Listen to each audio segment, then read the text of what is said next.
मुझे खेत देखने को मिले और खेत देखने को मिले तो बस रुक गई, ठहर गई। मन हुआ कि चलिए यहाँ थोड़ी देर कुछ बैठ लिया जाए और कुछ आप लोगों से बात कर ली जाए। जी, बस मेरी बात को एंजॉय करने के लिए आप जुड़े रहें। सुनीता शर्मा आई है आज खेत में। जी, खेत में आई है। मैंने कहा कि चलिए अपने दोस्तों से बात हो जाए। जी हाँ फ्रेंड से मैं बहरी हो गई, बहरी बहरी बहरी बहरी, कुछ भी सुनाई नहीं पड़ता। वाकई बड़े दुख की बात है ना कि मैं बहरी हो गई वाकई।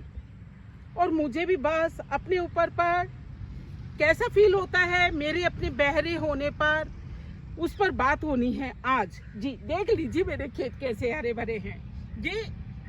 ये राजस्थान के खेत हैं जो इतने हरे भरे हैं फिलहाल। जी हाँ फ्रेंड से बात हो रही थी, मैं बहरी हो गई। कानों ने सुनना बंद कर दिया, एक ने नहीं दोनों कानों ने सुनना बंद कर दिया। तो मुझे कैसा फील हो रहा है चलिए मैं बात बताती हूँ आपको कि मुझे कैसी फीलिंग आ रही है। बहरे होना किसी को भी अच्छा नहीं लगता, लेकिन मुझे लगने लगा अच्छा। जी, और वो किस वजह से अच्छा, चलिए इसी पर बात होती है फ्रेंड से। आप लोग घबरा गए होंगे, अरे मेरे अपने सब्सक्राइबर, मेरी अपनी फैमिली, घबराना वाजिब था कि बहरे होना। सुनीता शर्मा बहरी हो गई है, अब कैसे सुनेगी? नहीं, मैं पॉजिटिव बातें सुनती रहूंगी, बिल्कुल सुन रही हूँ पॉजिटिव। जी हाँ, लेकिन नेगेटिव बातें जो आजकल माहौल में चारों ओर घूमती हैं, जो हमारे आसपास होती हैं, उसको मैंने सुनना बंद कर दिया। बिल्कुल ही नहीं सुनती सुनीता शर्मा। वो उसके लिए कुछ कहता है, वो उसके लिए कुछ कहता है, फिर कुछ और आगे बढ़ा करके बड़े मसाला लगा करके बात को पेश किया जाता है। वो बातें मैंने सुनना ही बंद कर दिया।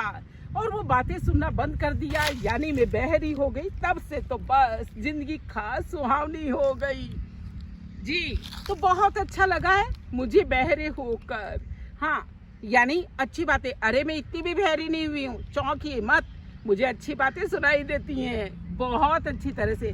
अच्छी बातों को सुनिए फ्रेंड्स। हमारे आसपास में बहुत से ऐसे लोग होते हैं जो हमें गिराने की कोशिश करते हैं। हमारी वैल्यू जो होती है वो हमें ही मालूम है जी, या उसे मालूम है, तो अपनी वैल्यू को बिल्कुल भी कम मत कीजिए। अगर कोई आपकी बुराई करे, कोई आपके लिए कुछ कानों में कहे, कोई आपकी आलोचना करे, तो बिल्कुल उसको छोड़ते चलिए। अरे वो उसका काम था, वो ही जाने, उसे ही मतलब जो उसे कहना था वो उसने कह दिया। लेकिन मुझे अपने मामले में ना तो देखो, हम नहीं बहरे होने के फायदे, मुझे कम सुनेगा तो नेचुरल है कि मैं मेरे लिए कुछ क्या कहा और उसके लिए मैं कोई चिंता नहीं करूँगी। तो एक तो स्वयं चिंतन से बच जाऊँगी, मैं अपने लिए नहीं सोचूंगी कि वो व्यक्ति मेरे लिए क्या क्या कहता है। बहरे होने के ये फायदा, नंबर 1, आप अपने लिए ज़्यादा समय नहीं लगाएंगे, ज़्यादा नहीं सोचेंगे, अपनी वैल्यू को कम नहीं करेंगे। भले उसकी नज़रों में हम कम हो, लेकिन हमारी वैल्यू हम खुद जानते हैं, तो हमारी अपनी वैल्यू कम नहीं होगी। और दूसरा, स्वयं चिंतन नहीं करें। और दूसरा, हम दूसरों की इधर की उधर सुनाना और उधर की सुन करके फिर इधर सुनाना, waste of time, waste of energy, और एक अच्छी वाइब्स भी नहीं फैलती इन सब कामों से, उससे भी बचे रहेंगे। तो दोस्तों, कैसी लगी वीडियो और कैसी लगी ये बात, सुनीता शर्मा का बहरा होना आपको कैसा लगा कमेंट जरूर कीजिएगा। और वीडियो आए पसंद तो लाइक कीजिए।